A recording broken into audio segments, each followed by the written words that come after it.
Bob. Good morning. I was on mute. Good morning. Yeah. Okay. Good morning. It is Thursday, February 11th, 9:01 a.m. This is meeting of Senate Natural Resources and Energy. We're continuing our work this morning on weatherization, and we, in the last meeting, and again today, we're going to talk about funding. We know that one of the big challenges is bringing enough money to the table to get the work done. Mr. Barton has been in before to talk with the committee, and he's helping us out again by returning and coming with some colleagues to help help us learn more. So I call it the ongoing energy weatherization and funding seminar, and we're glad to have you joining us this morning. So really, I'd like to turn it over to the three of you, and if you could, introduce yourselves and then move amongst yourself as you, tag team wrestling. You can pass the baton back and forth. We want you to use the time as you see fit. We'd love to learn more about what you're doing and what kind of ideas you have to share with us today. Thank you, Ray, and all senators. I'm Bob Barton. I'm testifying today as an individual. I have over 40 years experience in financing energy efficiency and renewables, and have had the good fortune of doing billions of dollars of business and have been retired for the last 5 years. So this is my volunteer work. And I will pass it to my colleagues. I'm going to talk after Dan and Miguel talk. And I wanted to know whether, just from a technical point of view, Senator Bray, was my material posted or not posted? Because I had found a mistake, and I wanted to know whether it was posted or not posted. I took it down, Senator Bray. Oh, Okay. good. Thank you, Jude. Right. That's what I wanted to know. Thank you very much. Okay, so I'm going to pass the baton to my friends at EESI, who have been doing on-bill financing for quite a while. Okay. So Dan, do you want to start? Sure. Thanks, Bob, and good morning, Mr. Chairman and members of the committee. My name is Dan Brissett. I'm the Executive Director of the Environmental Energy Study Institute. We're also joined by my colleague, Miguel Yanez. He is a senior associate and works, he's going to be listening in on this morning's testimony as well. He is one of the pointy ends of our spears when it comes to on-bill financing programs. And it's a pleasure for me to be here with you all this morning. I have some slides that I'd love to go through with you and of course, be happy to answer any questions. But before, one of the reasons I'm so pleased is that I'm a native Vermonter. I grew up between Williamstown, Brandon, and Graniteville. And so it's fun to sort of be virtually back in the Green Mountain State. My folks still live up in Fairfax, and my wife is a Franklin County native as well. I'm a graduate of Spalding High. She went to BFA St. Albans. We're transplants down here in Maryland, and it's snowing today, so it feels a little bit more like home. If this is the, I'm sorry. Good to have you. Good to have you back in Vermont with us this morning. Great. If this is the right time, I would be happy to share my screen and go through the presentation. Okay, great. We'll do that. Let's see. I'm having a hard time selecting. Excuse me 1 second. Jude, do I have the ability to share my screen? Yes, I gave you screen sharing, your co-host. You just have to hit the green button at the bottom. Share your Yeah, screen. I am, and it's giving me, it's not green actually. You're a co-host. Let me log back in. I'll be right back. Okay. We've learned to adjust on the fly in the Zoomiverse. There's a lot of logging back in and out, and the upside is that we can have guests from Maryland or Colorado, or Rich Cowart will be speaking with us later from California. So all right. Okay. Okay. And now I'm getting an error, host disabled participant screen sharing. If it's No, easier. that might be an old message because you logged out. Oh, okay. I just made you co-host again. Let me just make sure. Yeah, and now when you do that, it looks like the option to screen share goes away. Perhaps I'll just send you my slides. Would that be easier? They're on our website, but can you try one more time because it's showing here that you're co-host. Yes, I will try once more. It's weird. No. No, weird. That's the first time we've had that happen. Well, so here's another workaround. Murphy's Law. We can go to the website and I can. You know what, Jude, I can. Yeah, I can show it. You can too. So you're co-host. Go for it, Senator. Still getting a error, host disabled participant screen sharing, and then when you change it, it doesn't look like all my buttons go away. Weird. Yeah. Because you're showing as co-host. Senator Gray, I think, is going to project for you. Oh, great. Thank you so much, Senator. Sorry, Mr. Chairman. Thank you so much for that. No problem. So just very brief, and I'll keep this very brief out of respect for the committee's time. ESI is a Washington, D.C. based nonprofit. We were founded as a nonprofit in 1984, and our mission generally revolves around policymaker education activities. We pride ourselves in providing nonpartisan science-based information to Congress and the agencies.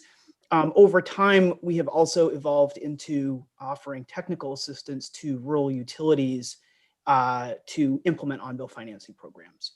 And if you scroll down to the slide, I think it would be the third slide. Our on-bill financing assistance really kicked off around 2010. We work with utilities in dozens of states. We directly have worked with more than 30, and our resources are all available online and for free. And so many utilities, even if they don't take direct assistance from ESI, they use our resources to find their way around on-bill financing programs in whichever way or shape that takes. Our technical assistance varies. So depending on the utility we're working with at any given time, sometimes it's very direct, sometimes it's very intensive, sometimes it's a little more standoffish. It depends entirely on what they do. But whatever we're able to provide, we do so for free. And we also do so with the goal of helping consumers and customers save on their energy bills with the goal of reducing greenhouse gas emissions. That's sort of the bottom line for everything. The Rural Energy Savings Program is offered by the U.S. Department of Agriculture. It was originally authorized in 2014. It's been available since 2016. Our interest in RESP is a significant driver of our work. And it's a great program. It's been pretty successfully implemented during the last administration. We see some real opportunities for this program to really take off during the current administration. It provides 0% capital to rural utilities that apply.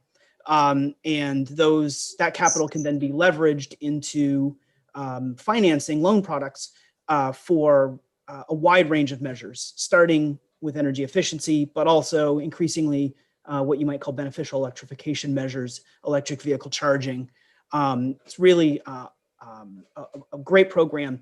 And I point that out because it's a driver of what we do, but also it's a resource available to the state. Vermont Housing Finance Authority in particular would be, I think, a qualified entity to take advantage of RESP. Certainly other states have done it. There was a big expansion of the program's eligibility last April. And so Miguel in particular has been working very hard around the country with green banks and state financing entities to help them avail themselves of RESP.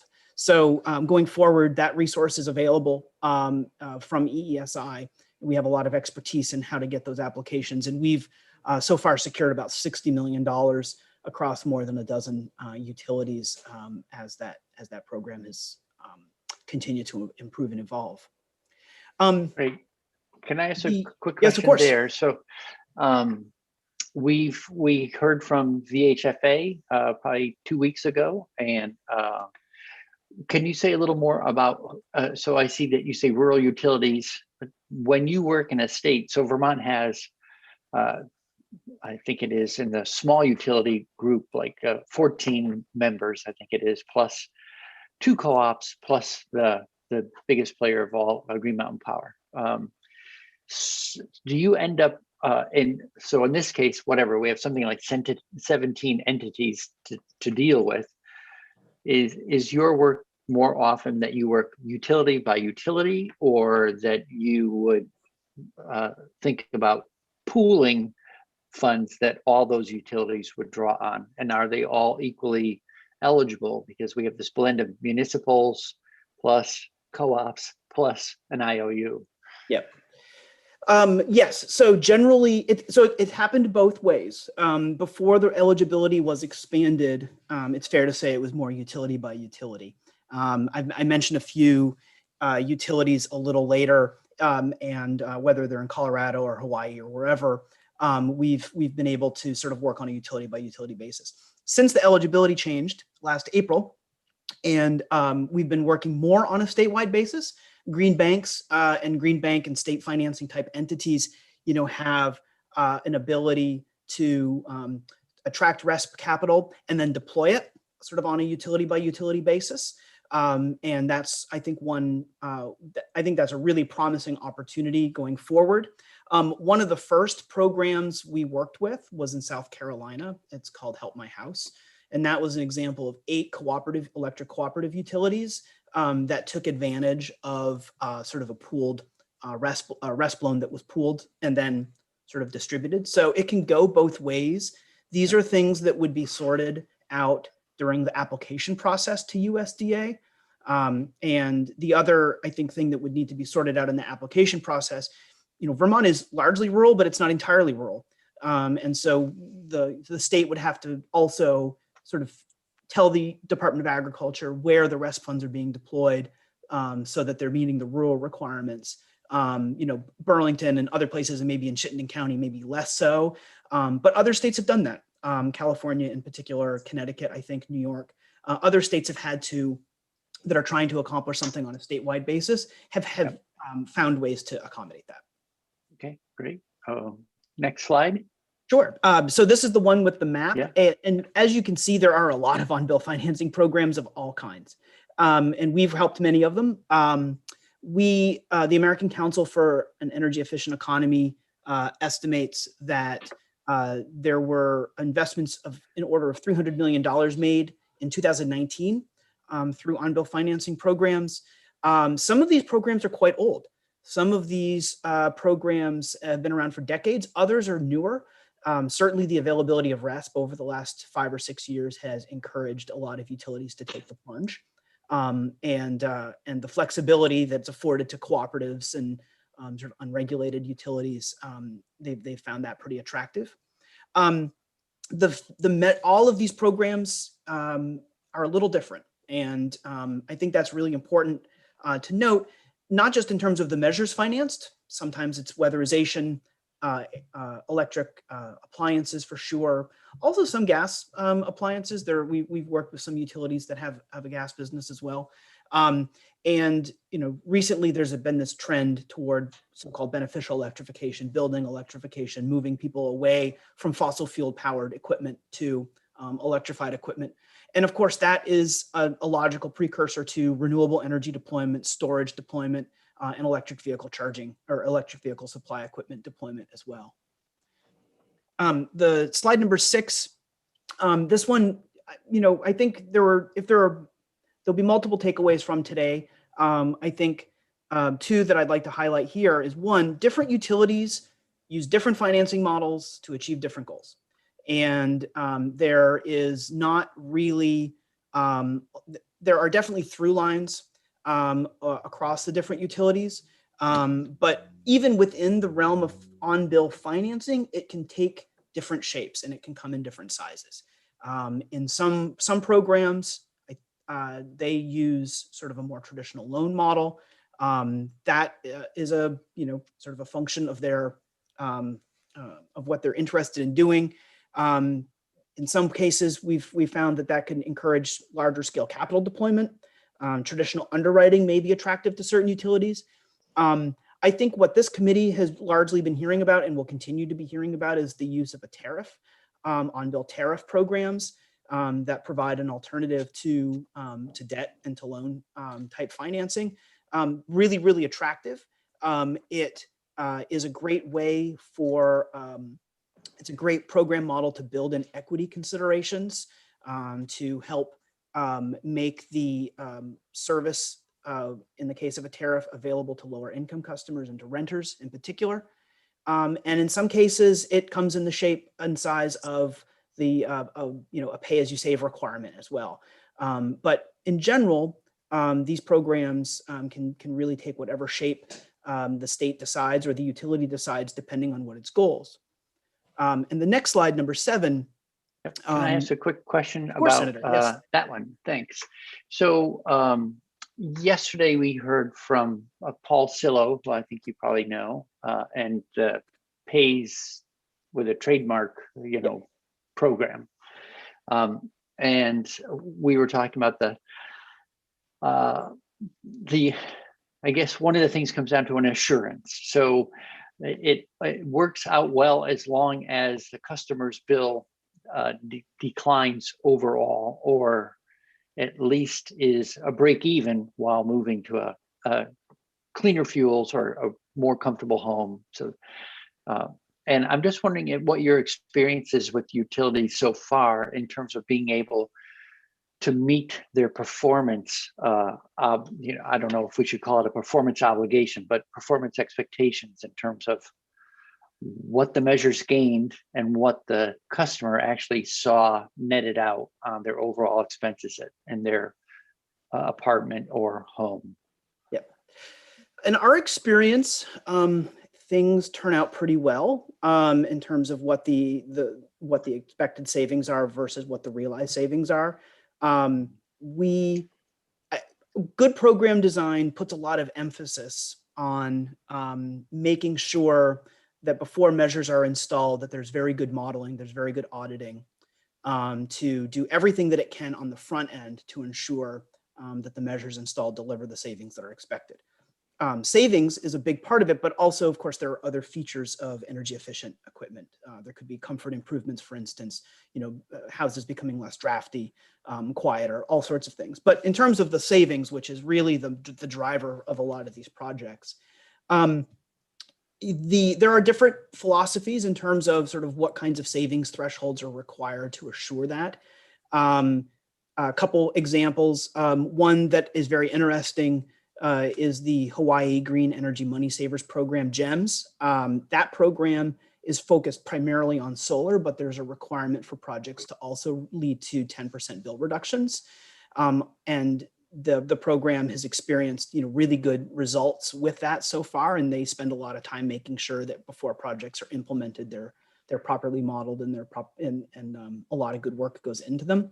On one of the later slides, also the Help My House program, that's one of the older programs that we've worked with, so we have some good data for that. And we're seeing savings above 20-25%. A lot of it has to do with the housing stock that you're improving. A lot of it has to do with the individual measures that you're choosing to install.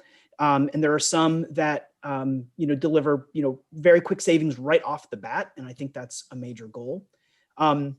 Programs, I think, also that tend toward whole house retrofits, so that you're making equipment replacements, upgraded equipment, as well as insulation, air sealing, and duct sealing, which is in the case of Help My House, is a great way to get savings above sort of a whatever threshold you're looking for. So yeah, we haven't seen a whole lot in our experience that suggests that these programs do not deliver savings as promised. With everything, there is, you can do your best, but I think the best program designs are really set up to help assure that to happen. Great. Well, it would seem as though managing expectations from the beginning would be crucial, That's a big part of it. And we'll talk about this in a moment too, but that's really where the role of the contractor comes into play. The person who's actually making the installation, doing it the right way, helping the homeowner make the right decisions. Contractors are really critical for these kinds of programs to happen. Setting expectations for sure is a part of it, but bill neutrality is sort of the goal for a lot of these programs, and bill neutrality from day one. So not bill neutrality 10 years from now, but a lower energy bill the next time they get their utility bill is the goal of a lot of these programs, and projects are designed accordingly. Thank you. Slide number 7 sort of just reiterates this point that there's not really a right way to implement on-bill financing. The right way is a way that works for what the goals of the program are and what works for the customers. Our interactions with utilities run the full range. Some just access our information online, others where we actually go and work with folks on the ground, and even do case studies and things and follow up. It really runs the gamut. Navigating RESP, again, is a major element of what we're able to provide. But even when the answers might be a little bit different, the questions tend to be the same that program administrators have to ask themselves. They need to decide which segment of the population they intend to reach. That is a major driver for what kind of program mechanism or financing mechanism they end up going with. Also, what do you want to finance? Is this primarily an energy efficiency program, or is this something that's really geared toward distributed energy resources or electric vehicle supply equipment or green roofs or cool roofs or whatever else it happens to be? What are the goals of the program? A lot of the case studies that we cite are less ambitious in terms of the number of homes improved over a period of time. But if the goal is tens of thousands of homes, over a very short period, that will inform the type of program design you ultimately go with. There are some that are able to scale up quicker and reach more people. I think the on-bill tariff is a good example of that, something that's pretty widely accessible for folks, regardless of whether they're an owner or a renter. And then, on the back end, how are you measuring success? What are the metrics that you have to be tracking so that you're making sure that the program is really functioning as intended? You mentioned, yes, go ahead. Another quick question. You mentioned program administrators.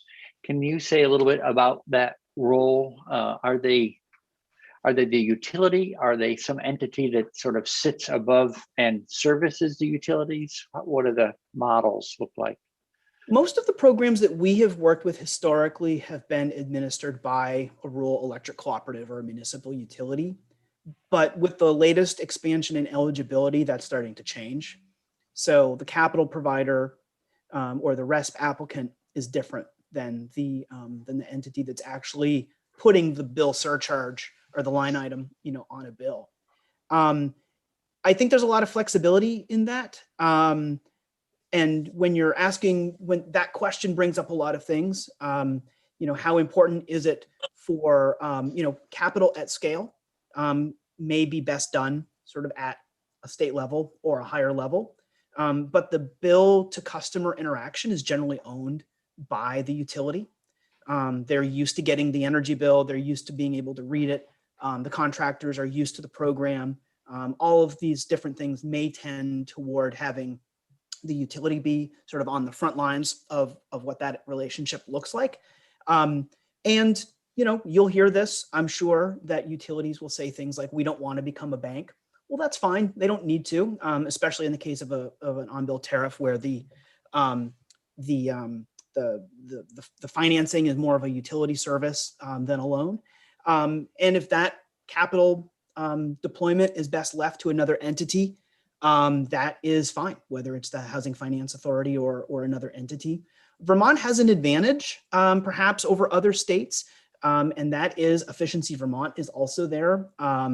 There's experience, I think, in the state that can be leveraged with having entities that provide electricity or other energy sources or other energy to customers, and having an entity that also then goes out and implements energy efficiency programs. No doubt there are some lessons that the state could learn from sort of how that happens at the same time. I think that's potentially an advantage.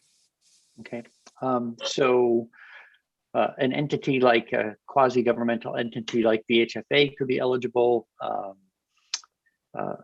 Efficiency Vermont could be eligible. How about the Department of Public Service? Does a government department ever receive such funds directly, or underneath the Department of Public Service, we have a Clean Energy Development Fund? Yeah. Is that an appropriate applicant for something like this? It could be. It definitely could be. I'm not aware of a regulator taking on that role, at least not in our experience. But there are, especially since we keep talking about this eligibility expansion. Connecticut, for instance, has a statewide green bank. Hawaii has a statewide green bank. In those cases, they're the entity that do it. Green banks can be quasi-governmental. They can be fully governmental. They could be nonprofit. Community development financial institutions are another type of eligible entity that would provide, that would be a good resource going forward. I'm not aware of a regulator though, but the group that you mentioned that sort of sits under that the Public Service Board is, I think, would qualify because of the fact that it's a state agency, and state agencies are generally eligible. Sure. Well, and just to be,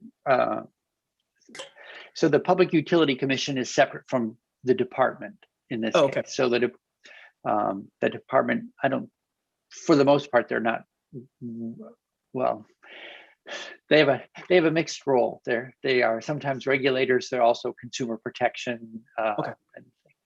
Okay. Well, great. I'm just trying to have a sense of who might receive and who might then allocate, or right. pass through. Right. In a way, it sounds like some of these people act like a fiscal agent. They're not necessarily running the programs underneath them. Like is the program administrator usually involved in selecting and qualifying contractors, for instance, and then actually making payments out to those contractors? Right. Yes. Okay. As well as qualifying measures would be another function. Performing data collection, perhaps, things like that. The Hawaii example and the Connecticut example could be illustrative here. In the case of Hawaii, the Green Bank is the RESP applicant. Hawaii, or KECO, the electric company on the islands, is the entity that sort of provides the bill surcharge collection mechanism. In Connecticut, the Connecticut Green Bank, again, is the applicant, and they actually are working with the regulators and the utilities to figure out how to navigate sort of how the funds flow, who's doing what, and it requires some pretty complicated PowerPoint charts, but there are definitely ways here that can be worked out. It's really important though that there is sort of a convener for that process, and Sure. making sure that having that sort of state level buy-in is really, really important. And I think Connecticut and Hawaii provide some good examples for how that's being done. Right. Well, I suppose one good thing heading into this discussion is that we already have an energy efficiency charge that people are used to having collected and repurposed to doing similar work. So it's not an entirely foreign concept that you're going to see something on a bill that's not related to the power you just purchased or something. I think that's correct. The end of slide number 7, we don't need to spend much more time there, but it's just some examples of some of the other case studies that we've done. And again, whether it's, we'd be happy to provide whatever follow-up as well, but that's the link that you can sort of access those. Slide number 8 sort of frames this in terms of the key hurdles that we need to just generally overcome for clean energy upgrades, and financing is a useful way to help overcome them. One is simple, the affordability issue. Removing the upfront costs for these measures is something that on-bill financing, on-bill tariff programs do especially well. We've already spoken a little bit about bill neutrality being the goal, but better than bill neutrality being the real goal, so that savings are being realized from day one. And then, lowering the monthly utility bills families spending less on their utility bills have more income for other purposes. And it's one of the things that they can often control, whether they own their property or whether they rent it. And that brings me to the issue of accessibility, making sure that more people have access to this affordable funding is something where on-bill financing really has a lot of benefits, and on-bill tariffs in particular. Traditional loans tend to use traditional underwriting, and on-bill financing programs, on-bill tariff programs have had really good luck thoughtfully using bill payment history as an alternative. It's not the same as traditional credit underwriting. The goals aren't necessarily the same either, but it's an effective proxy. And we've seen default rates well below 1% overall. Many programs have gone on for some time without having that problem. We were just talking about the bill. They're used to having that charge, but they're also used to paying their bill. And if on-bill financing helps reduce that, it makes it a lot easier. And that seems to be proving itself out. The income and credit history limitations, I think Bob will address that a little bit more directly. But not everyone has good credit, and not everyone has access to consumer credit. Not everyone has a bank account with lots of cash, but they all need comfortable, warm homes in Vermont winters. They may need other measures as well. And then the big thing here is really expanding the program eligibility itself to renters. A lot of folks don't own their own homes, and a lot of those folks who rent also have other financial constraints. And being able to deploy energy efficiency in rental properties and recovering the repayments via a utility bill is a huge benefit of these types of programs. If you're not addressing renters, you're missing out an enormous percentage of the population. And among that percentage of the population, people who really most desperately or are most in need of these kinds of improvements. So that's a real benefit. This is the Help My House program I mentioned earlier. Slide number 9. Recently, yes, sorry, another question before we go on. So it's great that you would achieve, at least bill neutrality. I'm just thinking about, there are a significant number of people who are receive LIHEAP assistance. So if your electric bill, for instance, went up as part of reducing the energy cost of operating that home, but you're not necessarily paying that full bill because you're receiving fuel assistance, then I'm just wondering if for some people, they might only see an increased bill and not realize the savings associated with a decreased fuel oil bill. And I don't know if you've encountered that and found a way to work through that. That's a good question. I don't know that I know the answer to that specific question, how that would be navigated. Obviously, LIHEAP, there are LIHEAP recipients in Vermont. If they're, however, their bills, I think the answer to the question about how this would affect sort of my ability to repay or my eligibility, that's something that I think would be generally done on the front end so that it's addressed. I would say that's probably something that the program administrator would consider the subject of like a frequently asked question, and really investigating that so that customers feel like they're going into these projects knowing full well what the impact of these kinds of improvements would have on LIHEAP.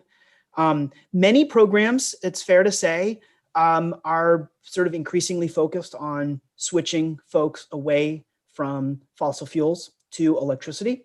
And so that could also be a factor if that's the direction that this program takes.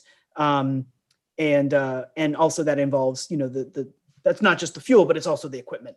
And in many cases, electricity, heating and cooling equipment, or mainly heating equipment in Vermont, has cost effectiveness benefits as well comparatively. So I'm sorry, I don't have a better answer for that, but it's something that we could talk a little bit more about. Yeah.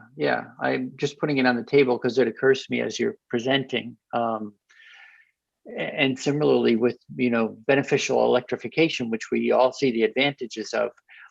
In the case of fuel oil, there is a program to support that use to stay warm. I don't think we have a comparable program to help you stay warm if it's electricity that's providing your warmth. And then I'm thinking about scale.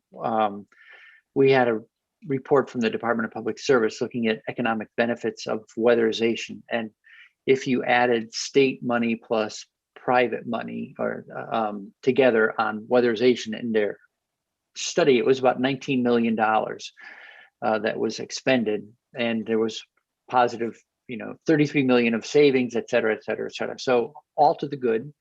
But I'm also just thinking that LIHEAP is about $19 million a year in Vermont as well. So it's a significant factor in terms of scale. At the moment, it's about as much as going into weatherization on an annual basis. So we'd want to figure that one out, I guess. Thank you. Yeah, for sure. And with those numbers, you're talking about a lot of homes, talking about a lot of customers, and so it's definitely something that we would want to try to help figure out, on the front end, to really understand that. Again, for the program should know it, but very importantly, people should really have the proper expectation of what that result would be. Okay. That kind of leads into a bit to slide number 9. Miguel, my colleague who's listening in, has been doing a lot of work on this subject in particular, but on-bill financing also, and specifically a few certain program design elements, lend these kinds of programs to equity and improving access for these kinds of measures, cost-saving measures for folks that otherwise don't have access to it for affordability reasons or for ownership reasons or all sorts of things. And equity, I think, being top of mind is another factor that pushes a lot of utilities to think creatively about how to deploy a tariff in a way to reach the maximum number of people and to make sure that these measures are maximally cost effective. There are ways that could be done. One is tying the investment to the meter. It leverages a bill infrastructure that's already there. Very importantly, it also allows for the transfer of the repayment between sort of owner today and owner tomorrow, or renter today and renter tomorrow. That's very, very important for folks. Not everyone's going to be in their home forever, and they'll be wondering, well, am I going to pay this entire amount of money? Am I going to get the full value out of it? And these kinds of programs really allow people to kind of pay for the energy savings that they're realizing over time, with the expectation that if I move or if I change, for other reasons, the obligation will still be there. I won't be on the hook for the entire amount. And that's a real benefit for these programs. The split incentive is another one that I think Bob may also talk a little bit more about as well. But the split incentive exists when for those who own the measures, whether it's in an owner situation or a rental situation, but the person who owns the measure has different set of incentives than the person who pays the bills. And when those two people are not the same, you get into some problems where you may have a renter who's paying the bills, but doesn't have the ability otherwise to make the improvement to lower the bills because they can't get the landlord to take action. That's a real problem, and it's a really tough nut to crack. And on-bill financing programs is one, especially in multifamily situations, is one program design that has a lot of benefits with respect to that. We've talked a little bit about contractors, and we've talked a little bit about ensuring that these savings realize as expected, and equity considerations come into play here. Making sure that the folks making these installations are fully qualified and certified. Making sure that the repayment terms are aligned as closely as possible with the warranty, with the lifespan of the measure, and in some cases, and there's some debate about the role of a loan loss reserve, but that's something that a lot of programs are looking at as well. Loan loss reserves are not necessarily, they exist for the benefits of everyone in the program, including the program administrator, and having that in place can take some pressure off when there's an unlikely default, because at some point a default will happen, and the program needs to think through sort of what that looks like ahead of time. And loan loss reserve is one effective way, I think, to go about that. The next slide, slide number 10, is just sort of stepping back now that we've sort of had this conversation. Specifically, what we understand Vermont is looking at is really exciting. The scale and the scope that you all are considering is really impressive. And on-bill financing, on-bill tariffs in particular, would be a very effective way to reach that scope. There are programs that have been out there for a number of years, and they do, a couple hundred projects, maybe a year, but that's not what you're talking about. You're talking about a lot of projects very quickly, and deploying a lot of capital very quickly, and having that tariff mechanism already in place or already ready to go is going to, I think, help you get to where you would like to be according to the timeline that you'd like to achieve. You also in Vermont we've talked about Efficiency Vermont a little, you already have a very set of robust programs and incentives that will support ambitious financing. There is a role for programs, there's a role for rebates, but to get to where you are aiming to get, you really have to be able to deploy financing at scale. And being able to build on what's already there is something that not every state enjoys. There's a lot of flexibility as well. The scale that you're speaking of, there are going to be a lot of different types of measures that are attractive to folks, and on-bill financing and on-bill tariffs in particular really lend themselves to multiple types of measures, mainly electric, but not entirely. That seems to be the trend, but the flexibility there, I think, is something that you should find very attractive. You also have already been thinking about sort of who's going to be sourcing the capital, and if it's not going to be the utility, what other entity it would be. On-bill tariffs will allow the utility to do what it needs to do without getting in the way of what the third party, the capital providers say, whether it's VHFA or another entity. There's no reason why those two things can't go together with these types of programs. It also maybe allows the different types of entity to do what they do best. And then back to RESP for a moment, being able to deploy even a few millions of dollars, but being able to deploy RESP at 0% capital will have a really positive overall impact on the cost effectiveness of the overall program. Right. And I should just note so you'll know, and the committee and anyone watching. So although we are talking about beneficial electrification, that's one of the major tools in our toolkit. Rich Cowart is coming in to talk to us about a clean heat standard. And I think within that, there is a discussion going on around clean liquid fuels. So we have more to learn on that front, but I just want to make sure that we're not talking only about electrification, that people know the conversation is broader than that. So thank you. Yeah. I mean, a lot of electric programs are further ahead, but there are definitely alternative programs. We've worked with some folks in Minnesota.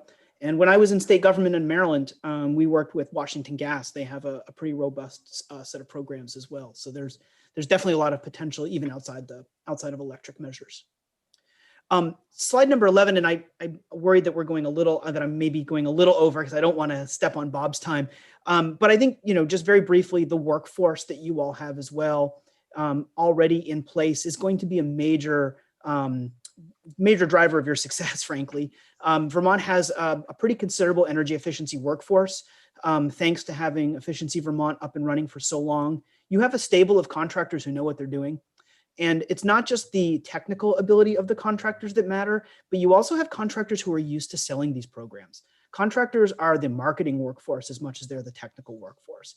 And the ultimate success of your program will have as much to do with the contractor's ability to sell it and to help educate the consumer and help them make the right decisions, as it will making sure that their heat pump gets installed properly and delivers the savings they expect. That is no small thing. And it's a huge asset that the state could build on in a very, very big way. My little energy efficiency joke is, in real estate, it's location, location, location. But in energy efficiency, it's contractors, contractors, contractors. And so having that robust workforce is a real benefit. My last two slides, just to close out, are just, again, sort of our understanding of where you're headed. One is the decarbonization and electrification goals and overall greenhouse gas reduction goals that the state is pursuing. The extended repayment terms of that on-bill financing and on-bill tariffs allow, I think is is helpful there. And there are also some emerging trends that are really interesting around community scale renewable resources. I know Vermont has a different solar resource than other states. It may not be practical to go house by house, but at least at community scale over time, that would be an interesting thing that I think on-bill financing would help you move toward. And then finally, rural community resilience is a real thing. And it's no fun when you're in Vermont and the electricity goes out if you rely on it. The last time I was in Vermont in winter, it was the year of the ice storm, I think in 2014 or 2013. And we went almost a week in Sheldon and Enosburg without electricity. But thankfully, everyone had wood heat. That's going to change over time. And having these kinds of programs be able to deploy solar, be able to deploy storage when you have electric measures as well is one added benefit is there. And I mentioned the Holy Cross Energy in Colorado as a program that's done a really good job scoping out how to match energy efficiency with some of these storage in particular measures. With that, I'm happy to take any additional questions. Thanks to my colleague Miguel for helping put my presentation together today. And it's been great to testify before you. And if there's anything we can do to help, I hope you'll let us know. Okay. Let me hit this so we can see everyone again. Well, thanks very much. I have a quick question, Mr. Brissett, on the contractors. So are they, one of the things we've talked about is having people who are receiving services participate in helping shape the services they receive. And I don't know to what degree, this is kind of like you get a home energy audit and experts tell you what you ought to do, and it's more prescriptive. Or have you found a way for people to be engaged in making those choices, even if in the end it really relies on an engineering assessment and smart investment choices? Is there a way have you seen ways that more successfully sort of engage the homeowner or renter in feeling like they're doing something as opposed to something's being done to them? Sure. For instance, a lot of small business programs that use this basic financing mechanism, they really are super prescriptive and they focus on direct install. But that's not really how households work. Again, it really kind of boils down to the contractor's ability to explain how these things interact with one another. Having an audit, having the results of an energy audit is in some ways handing the homeowner a menu. And that menu needs to be navigated because there will be some decisions that come from that are more cost effective than others. There'll be different, many different considerations based on sort of what's available and what the household is interested in. And that's the cliche is that happens at the kitchen table. The contractor sits down with all the paperwork and the decision makers of the household, sit on the other side and they kind of go through it together. That the ability of a contractor to do that is really, really critical. And it really doesn't have a good substitute. If you're just relying on homeowners to educate themselves and to see an audit and interpret it, right, they may not be always making the optimal decisions, or worse, they will become confused and frustrated and they'll move on and they won't install anything. And they'll just keep on keeping on with their existing measures, even if that means, keeping an old, inefficient, fossil fuel powered device in service longer past its useful life. That's the worst thing that could happen. I think successful programs are those that sort of spend an inordinate amount of time on making sure that the contractors are able to do that. In my personal experience, our home contractor is a home performance contractor, a big company in Maryland, and they're great at it. They really understand. They're also able to understand where rebates come into play, whether it's a manufacturer rebate or whether it's a utility rebate.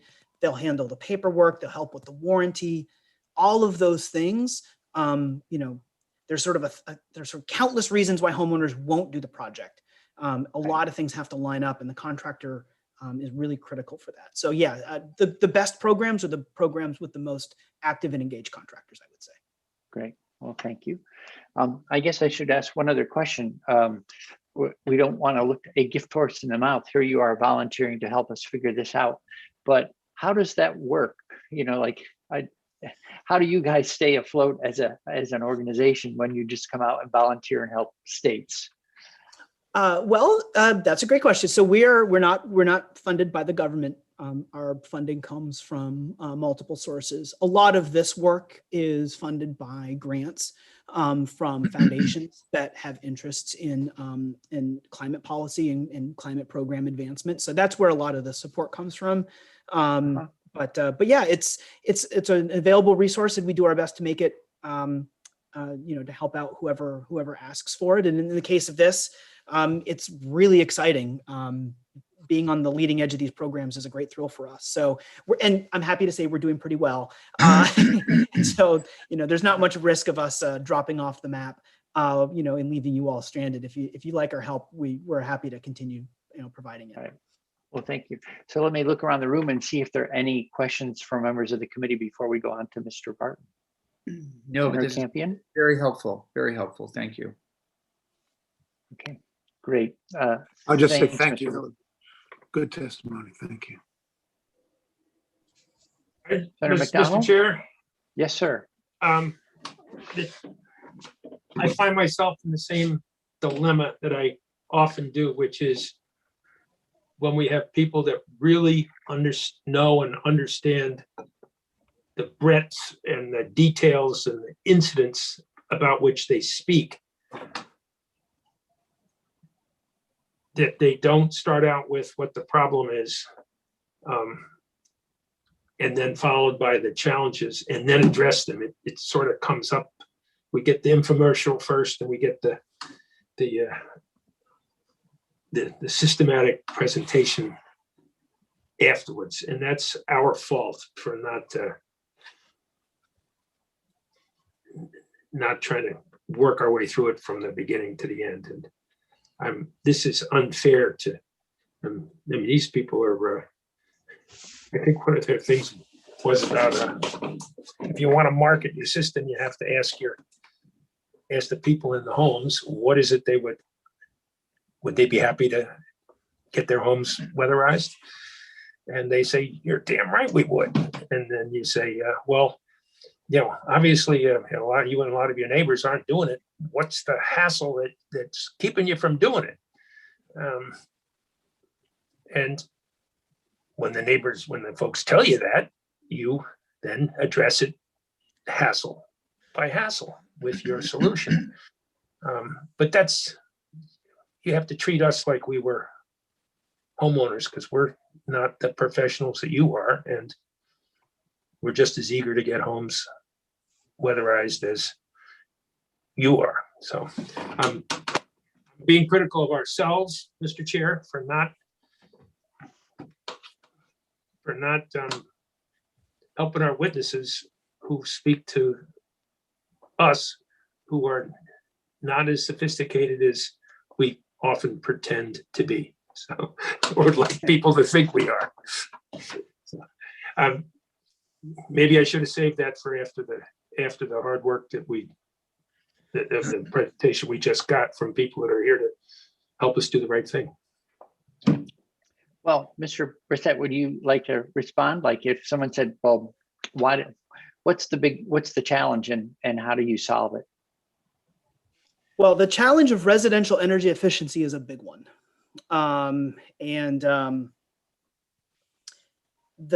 There are lots of reasons why homes are inefficient. And a lot of it boils down, whether it's perception or reality, to that lack of capital. And when that becomes less of an obstacle, less of a hurdle, I use the word hurdle specifically rather than barrier, because barrier is something you stop and you come up against. Hurdle is something you find a way around. And that's really what financing is allowing programs to do. There are folks who sort of have the means to do these kinds of projects, and they hire an auditor. They may be working with Utility or Efficiency Vermont.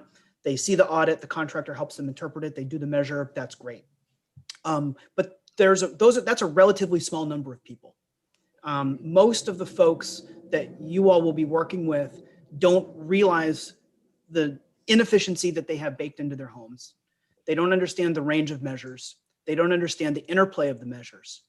And one of the big reasons why they're not asking those kinds of questions is because they don't necessarily know that they can afford it. And these programs help overcome that perception hurdle as well as a reality hurdle. In the case of renters, which is a big sort of reason why these programs are effective, they may not think they have the ability to do it. These are out of reach. They're renting a home and they're unhappy with their measures. They're unhappy with their comfort. The heating, the furnace isn't working, whatever else it happens to be.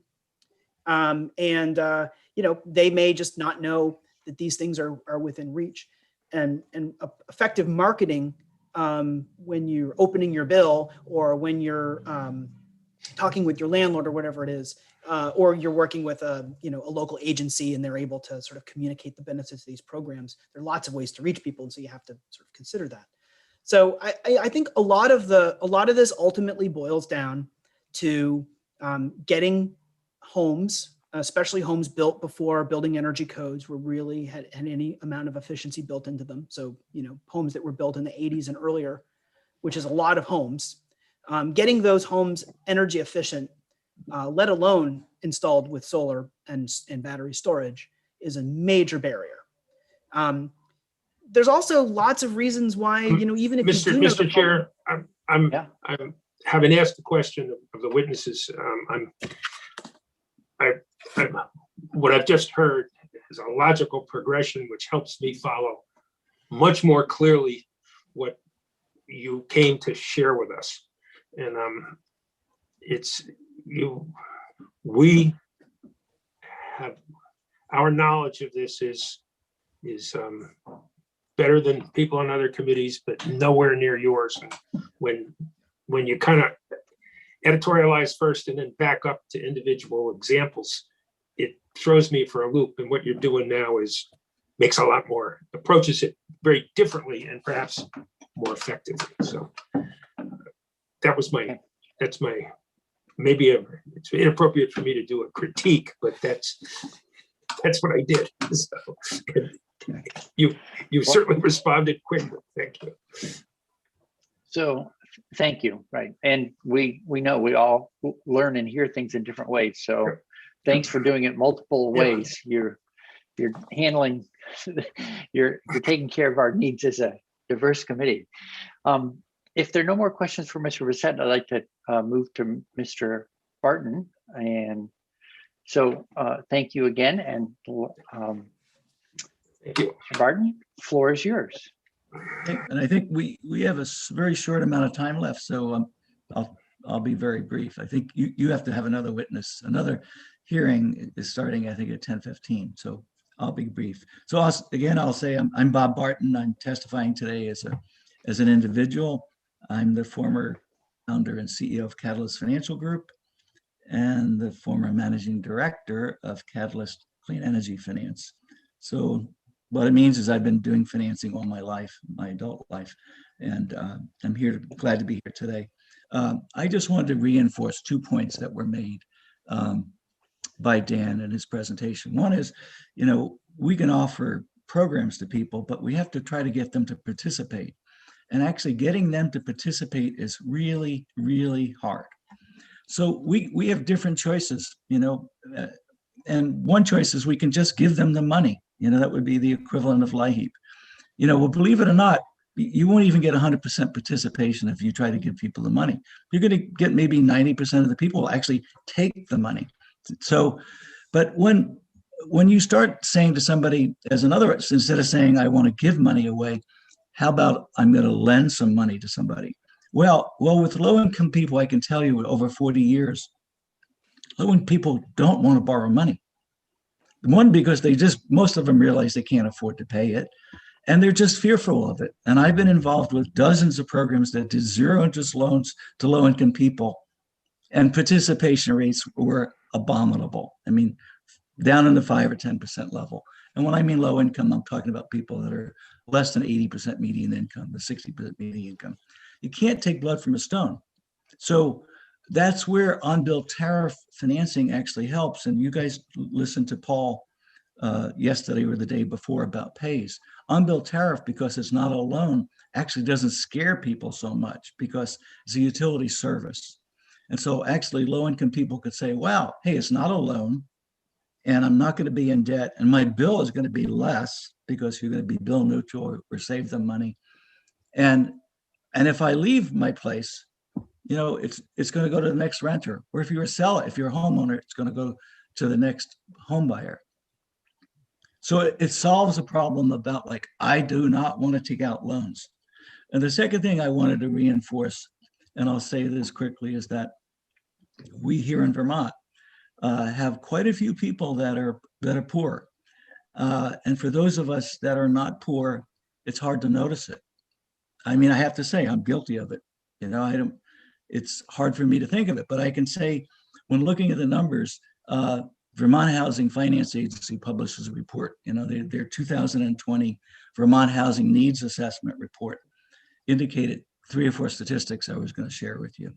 And you probably have already seen this from somebody else, is that to have We have not. Oh, okay. So the people say that affordable housing costs are when you have 30% or less of your gross income going to housing costs. Well, in this day and age, that's actually pretty darn hard to do. And there's a whole bunch of people that don't do that. And the numbers are for people that are homeowners that 30% of Vermonters that are homeowners spend more than 30% of their income on housing.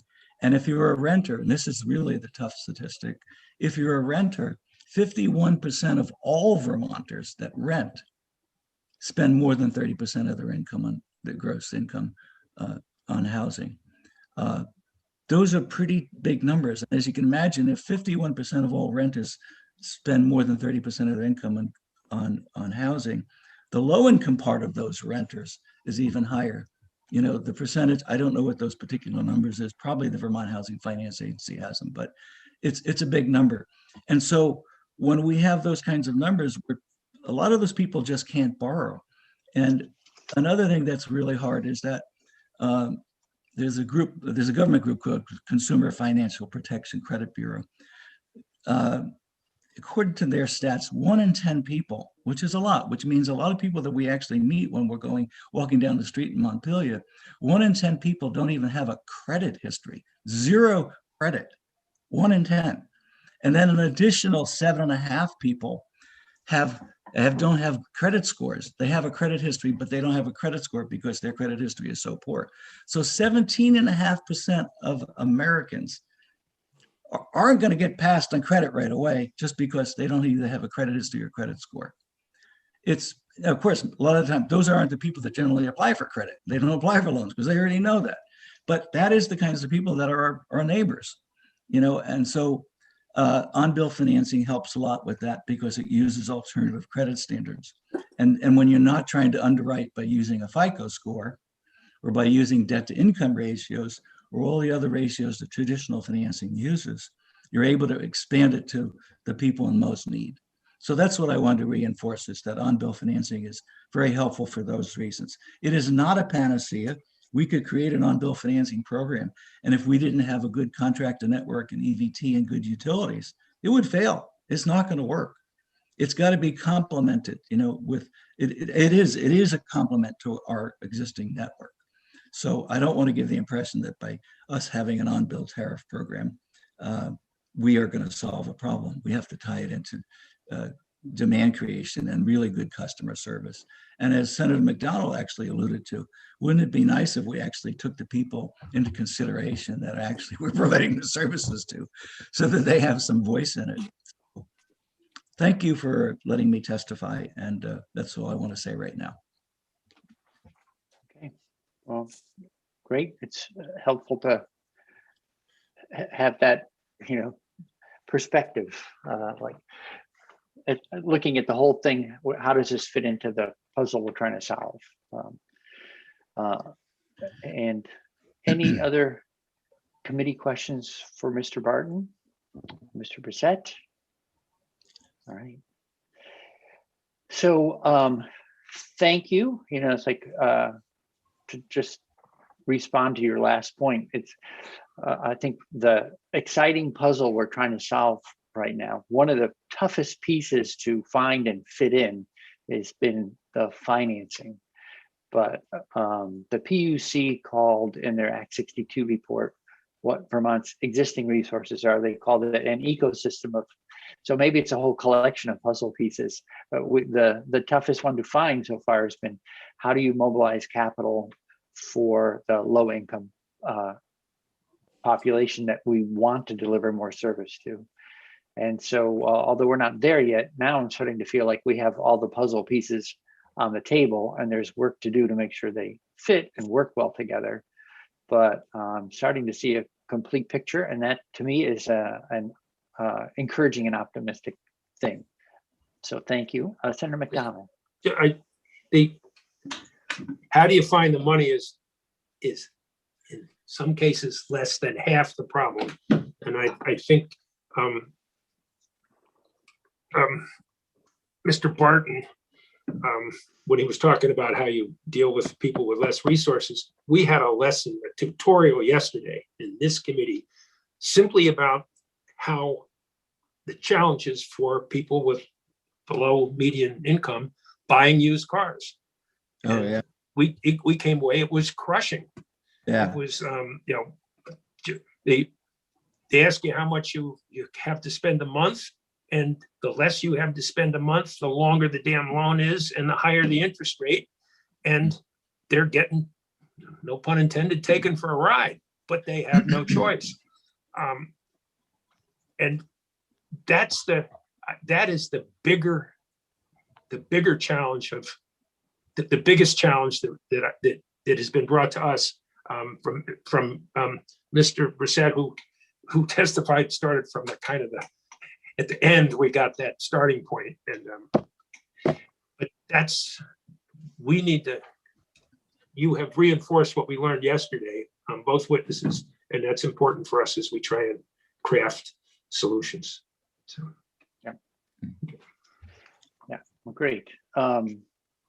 So right, I think the other way we talked about it by the end of yesterday was that we really need a holistic approach to the people we're working with, and that's going to involve a more in-depth conversation about energy, not just for their home, but how they do to handle transportation and their housing, and then the financial sort of literacy that goes along with all that as well. So it's a bigger challenge, but feels like a much richer reward when we work through it.